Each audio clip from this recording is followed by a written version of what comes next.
Welcome back to my YouTube channel PK blogs 87 PK blogs 87 লৈ আপোনালোকক পুনৰ এবাৰ স্বাগতম জনালোঁ। স্বাগতম জনাই আজি লৈ আহিছোঁ এটা নতুন ভিডিঅ'।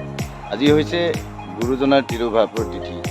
তো আমি আহি আছোঁ এখন বিদ্যালয়লৈ, 10 মাইল চাৰিআলিত অৱস্থিত নাওবৈচা জাতীয় বিদ্যালয়। তাতে গুৰুজনাৰ তিৰুভাৱৰ তিথিভাগ উদযাপন কৰিছে। কেনেদৰে তেওঁলোকে উদযাপন কৰিছে চাওঁ ব'লক, আপোনালোকে উপভোগ কৰক। ভিডিঅ'টো চাই ভাল পালে like and comment and share and subscribe কৰিব।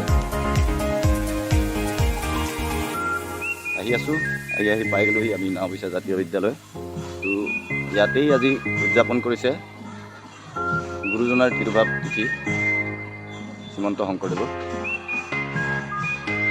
তো ব'লক ভিতৰ ওচৰলৈ সোমাই যাওঁ, তেওঁলোকে কেনেদৰে উদযাপন কৰিছে ভিতৰ ওচৰত সোমাই চাওঁগৈ ব'লক।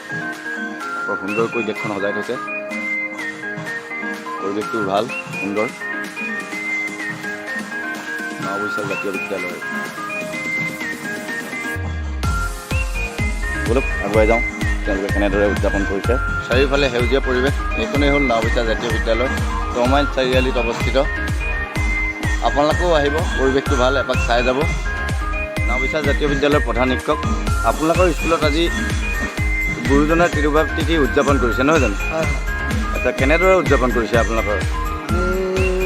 মহাপুৰুষজনাৰ স্মৃতিত আমি আজি তেওঁৰ হৰিনামৰ ধ্বনিৰে ছাত্ৰ ছাত্ৰীসকলৰ মাজত যাতে মহাপুৰুষ শংকৰদেৱ আৰু মাধৱদেৱৰ গুণানুকীৰ্তন হয়, লগতে অভিভাৱকসকলৰ মাজত এটা সজাগতামূলক মনোভাৱৰ বাবে আমি শংকৰ মাধৱ দুয়োজনাৰ